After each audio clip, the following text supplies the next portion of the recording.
बिस्मिल्लाहिर्रहमानिर्रहीम।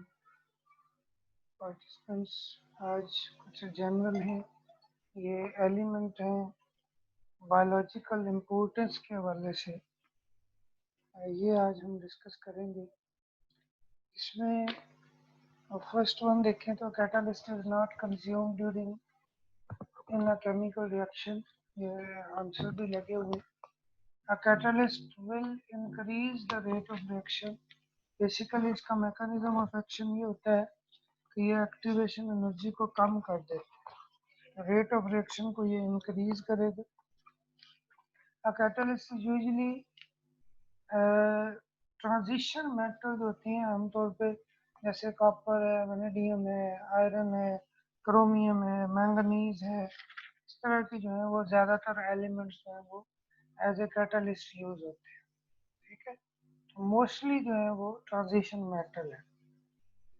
Question number 4 देखें तो इसमें catalyst decrease the activation energy for a reaction। Activation energy जो एक रिएक्शन को स्टार्ट करने के लिए एनर्जी चाहिए उसको एक्टिवेशन एनर्जी बोलते हैं। एंजाइम क्या होता है जी? एक बायोलॉजिकल कैटलिस्ट होता है। The enzyme that converts glucose into fructose. अब ग्लूकोज को फ्रुक्टोज में चेंज करना है, आइसोमेरेज है, बिकॉज इसमें एक टाइप का एक पर्टिकुलर टाइप ऑफ आइसोमेरिज्म कह सकते हैं। डिफरेंट फंक्शनल ग्रुप है। ग्लूकोज के अंदर एल्डिहाइड ग्रुप है, फॉर्माइल ग्रुप, और फ्रुक्टोज में जो है वो केटोनिक ग्रुप है। तो एक तरह का ये फंक्शनल ग्रुप चेंज हो रहा है, इसलिए इसको जो एंजाइम है particular isomerase enzyme. If an enzyme gets also hot, it will imitate mixture, black ball, denature, none of these। ठीक है, none of these जो है वो इसमें आएगा। Fossil fuel are non renewable and finite. मतलब एक लिमिटेड है, खास जो पर्टिकुलर अमाउंट होती है उनकी मौजूद है। नेचुरल गैसेस जनरली मीथेन उसके अंदर मौजूद होती है 80%। ठीक है, coal, oil, natural gas are called fossil fuels, इनको बोलते हैं। Crude oil is a fuel in an aeroplane. Kerosene oil जो होता है उसको यूज किया जाता है एरोप्लेन के अंदर as a fuel. Crude oil contain a lot of compound but mostly जी हाइड्रोकार्बन होते हैं।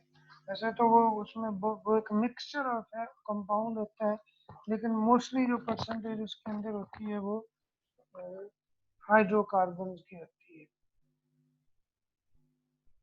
नेक्स्ट देखें, dash is used in making more useful compound. कौन सा जो है वो ज़्यादा यूजफुल कंपाउंड बनाने के लिए इस्तेमाल करते हैं हम? तो क्रैकिंग एक ऐसा प्रोसेस है जिसको यूज़ किया जाता है, जैसे गैसोलीन की प्रोडक्शन के लिए भी इसको यूज़ करते हैं। क्रैकिंग बेसिकली है क्या? हायर हाइड्रोकार्बन जिनके हाई बॉइलिंग पॉइंट होते हैं वो इतने यूजफुल नहीं होते। ठीक है, उसको ब्रेक करके by different types, by different condition उससे लोअर हाइड्रोकार्बन बनाए जाते हैं जो कि यूजफुल, ज़्यादा यूजफुल कंपाउंड होते हैं। क्रैकिंग की आगे टाइप्स भी हैं। थर्मल क्रैकिंग होती है, आप सिंपली हीट करके करते हैं। ठीक है, उसके बाद कैटालिटिक क्रैकिंग है जिसमें आप कैटालिस्ट यूज करते हैं, एल्यूमिना और सिलिका वगैरह। और इसके साथ साथ एक स्टीम क्रैकिंग होती है जिसमें हम स्टीम के साथ तकरीबन 9000 टेम्परेचर होता है स्टीम का, उसके साथ उसको मिक्स किया जाता है उसके वेपर्स को, और वो एक इनडायरेक्ट सोर्स ऑफ हीटिंग होता है हाइड्रोकार्बन का, जिससे वो ब्रेक होते हैं, उनकी क्रैकिंग होती है। Cracking is a kind of reaction namely thermal decomposition. ये थर्मल डिकम्पोजिशन भी है एक तरह की, और इसको थर्मल क्रैकिंग भी बोलते हैं। नेक्स्ट है जी, amino acids are hydrophobic. Hydrophobic और हाइड्रोफिलिक, ये आपको आइडिया होगा कि जो वाटर अट्रैक्टिव होते हैं वो हाइड्रोफिलिक होते हैं, और जो वाटर रिपेलिंग होते हैं उनको हम हाइड्रोफोबिक कहते हैं। जी, the structure of amino acid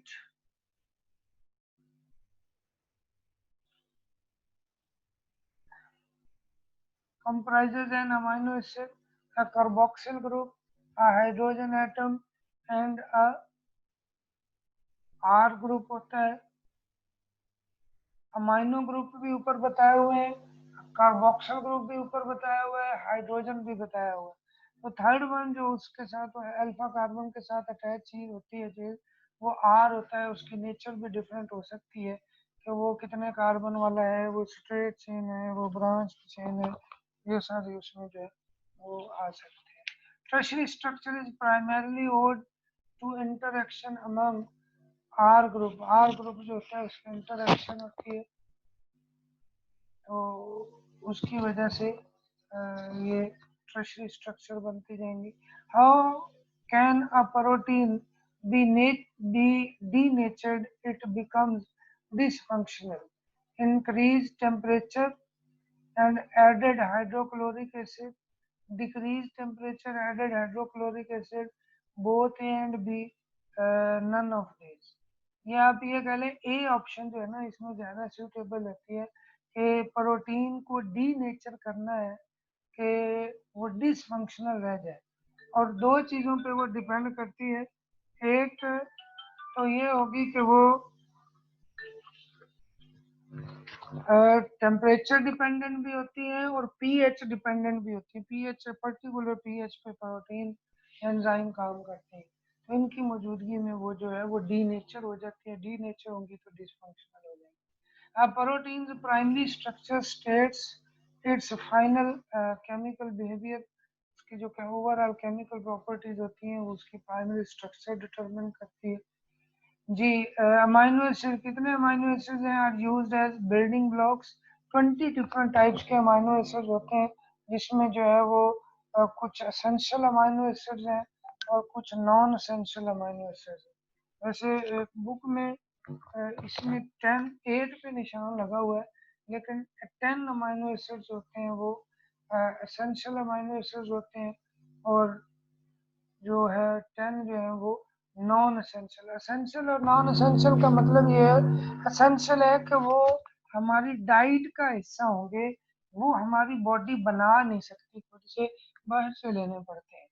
तो इसलिए वो एसेंशियल का वर्ड इसका मतलब भी होता है जरूरी, लाजमी। जो तो ये लाजमी होते हैं, जरूरी होते हैं, इनको एसेंशियल कहा जाता है। ठीक है। और नॉन एसेंशियल ये होंगे कि वो बाहर से ना भी मिले लेकिन बॉडी उनको जो है वो तैयार कर सकती है, इसलिए वो नॉन एसेंशियल कहलाते हैं। And what do the amino acids and series of amino acids of explicit protein choose? The base in the gene that encodes the protein। जी,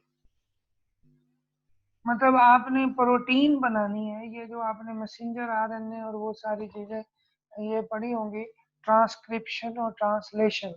तो एक्चुअली वो बता रहे हैं कि प्रोटीन कौन सी बनेगी, इसको जो इंस्ट्रक्शन आनी है कि अमाइनो एसिड कौन कौन सा लेके प्रोटीन की जो चेन बनानी है उनको सीरीज वाइज अरेंज करना है।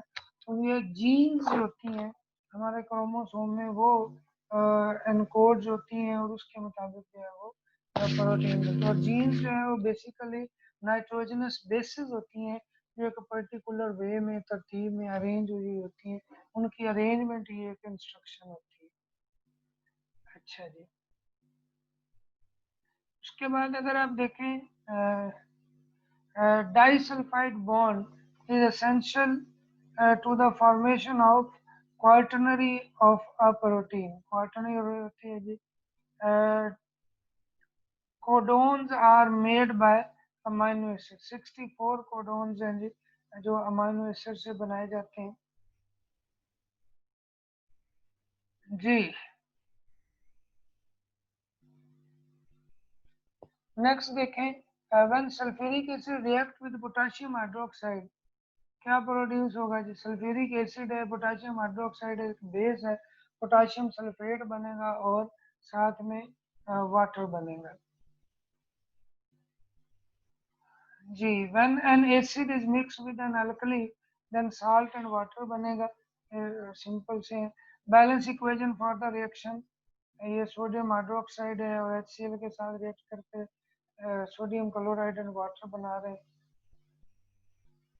जी,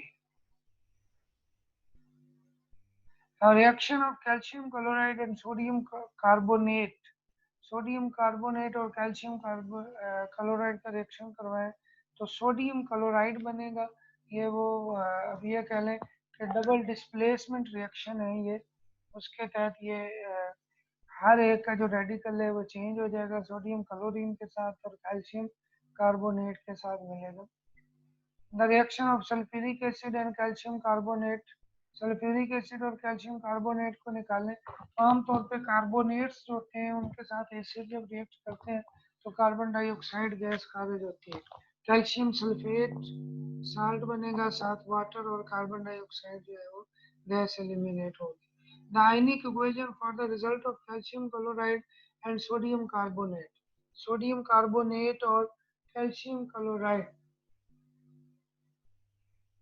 उससे उसका ionic equation for the result of calcium chloride and sodium carbonate, carbonate होगा और कैल्शियम होगा तो ये कैल्शियम कार्बोनेट बनाएंगे। ये सी ऑप्शन है। एक एक एक रेडिकल बताया हुआ है, एक का एसिड रेडिकल और एक का बेसिक रेडिकल बताया है। The balance equation for the equation of lithium with chlorine, lithium chlorine के साथ मिलकर लिथियम क्लोराइड बनाता है। डी ऑप्शन है इसमें। A polymer is made from many monomer, जिसको वो एक मैनी पार्ट्स होते हैं उसके, पॉलीमर का मतलब ही यही होता है मैनी पार्ट्स, और उसका एक पार्ट जो होता है वो मोनोमर कहलाता है।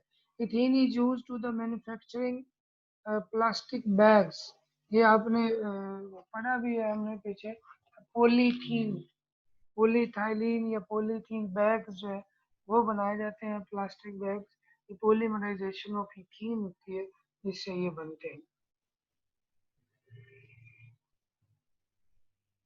जी, इसमें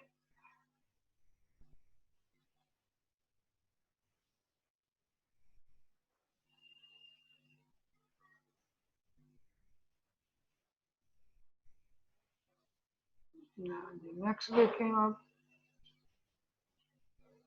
थर्मोसेटिंग पॉलीमर जो होता है will remain solid when you heat it up, thermosetting जो होता है उसको गर्म करने पर वो हार्ड हो जाता है और वो दोबारा अपनी असली हालत में नहीं जाता। जबकि इसके साथ दूसरा जो हम यूज करते हैं वो थर्मोप्लास्टिक होता है, वो अपने जो है वो गर्म करने पर लूज होता है, नरम होता है, और ठंडा करें तो दोबारा वो अपनी असली हालत में आ जाता है। The polymer prepared from ethene is, ethene से जो पॉलीमर जो है वो प्रिपेयर किया जाता है।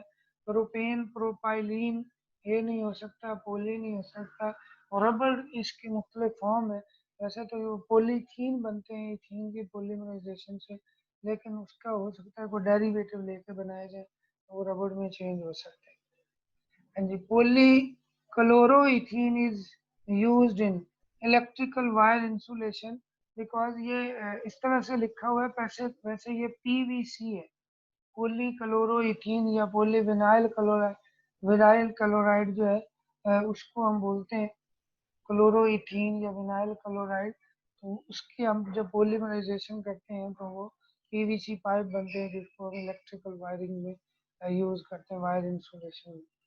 Biodegradable polymer will not decompose in, biodegradable जो होते हैं वो डीकम्पोज नहीं होते, सॉइल में, वाटर में, एयर में, ये सॉइल लिखा हुआ है, लेकिन बायोडिग्रेडेबल जो होते हैं वो डीकम्पोज हो जाते हैं। उनको जो है वो बायोटिक माइक्रो ऑर्गेनिजम्स होते हैं वो डीकम्पोज करते हैं। Polymers containing nitrogen make toxic chemical when burned, जाहिर है जी नाइट्रोजन अगर उसके अंदर मौजूद होगा तो नाइट्रिक ऑक्साइड वगैरह बनेंगे या उसके अलावा टॉक्सिक केमिकल्स बनते हैं। The process which allow large hydrocarbon to be broken down into small hydrocarbon is called cracking, ये भी पीछे मैंने आपको बताया। Alkenes are unsaturated because they have double bond, C2H5OH is the formula of ethanol, alcohol family है, and ethene react with steam only ethanol is formed because hydration होती है। Ethene में वाटर जब ऐड होता है तो दोनों डबल बॉन्डेड कार्बन के साथ एक के साथ हाइड्रोजन और दूसरे के साथ OH लग जाता है और ये एथेनॉल बन जाएगा।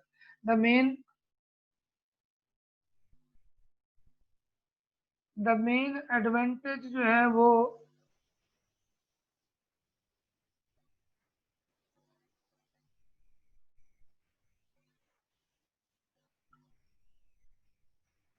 जी the main advantage of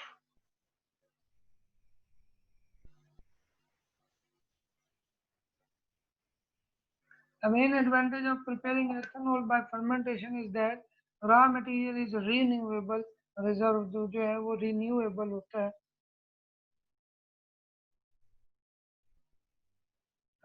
In the reaction, ethene is the monomer.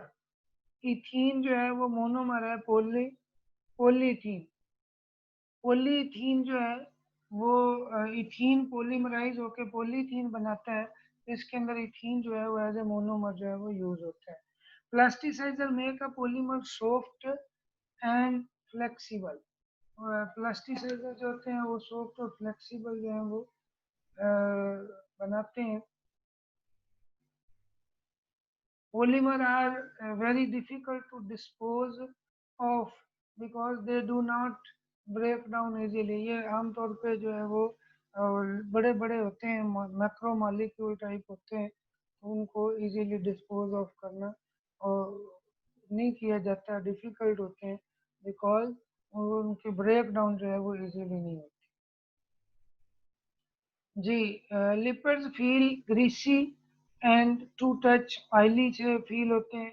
Saturated fat burns more firmly and have a more solid reliability than unsaturated fat because they have no double और triple bond. पहले saturated और unsaturated में double bond का ही फर्क होगा।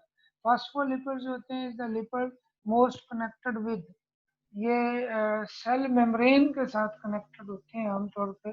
Cell wall के नीचे सेल में प्लांट्स सेल जो है वो प्लांट सेल मेम्ब्रेन या एनिमल में भी ये होते हैं मौजूद फॉस्फोलिपिड्स। जी प्रोवाइड्स मोर एनर्जी पर ग्राम देन लिपिड्स। लिपिड से ज़्यादा जो है वो एनर्जी पर ग्राम कौन से जो है वो देते हैं। वैसे तो कार्बोहाइड्रेट्स जो हैं वो उससे पर ग्राम अगर एनर्जी देखे जाए तो लिपिड्स ही सबसे ज़्यादा देते हैं अपने फूड में। ठीक है, बाकी इसमें हाइड्रोकार्बन हो सकते हैं अगर उस लिहाज से देखा जाए ज़्यादा जो हीट करने पे उसके बाद वो सारी डिस्कवर्ड लिपिड्स। ब्लोर जो है ब्लोर उसने लिपिड्स डिस्कवर किए। आर पोलर डेरिवेटिव्स ऑफ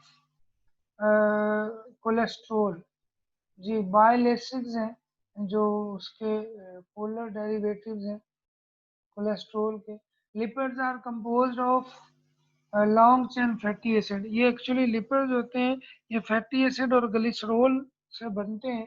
तो जो ग्लिसरॉल होता है उसमें 3 कार्बन एटम होते हैं और एक दूसरे के साथ जुड़े हुए, और हर एक के साथ जो है वो फैटी एसिड आके जुड़ता है कार्बोक्सिल ग्रुप के साथ उसका OH ग्लिसरॉल के OH के साथ, तो एस्टर ट्राई एस्टर बनता है, ट्राइग्लिसराइड्स भी बोलते हैं। तो 3 फैटी एसिड की चेन जो है वो एक ग्लिसरॉल के मॉलिक्यूल से जुड़ेंगे।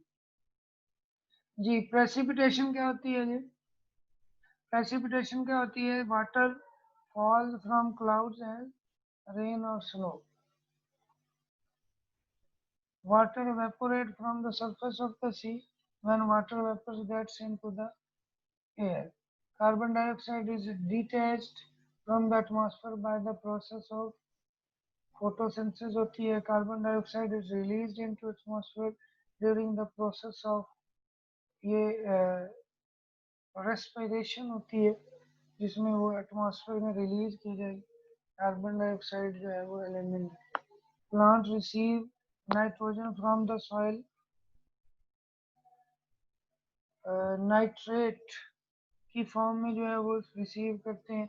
Bacteria which resolve nitrite into nitrate are called nitrifying bacteria and bacteria which resolve nitrate into nitrogen. Gas are called denitrifying bacteria.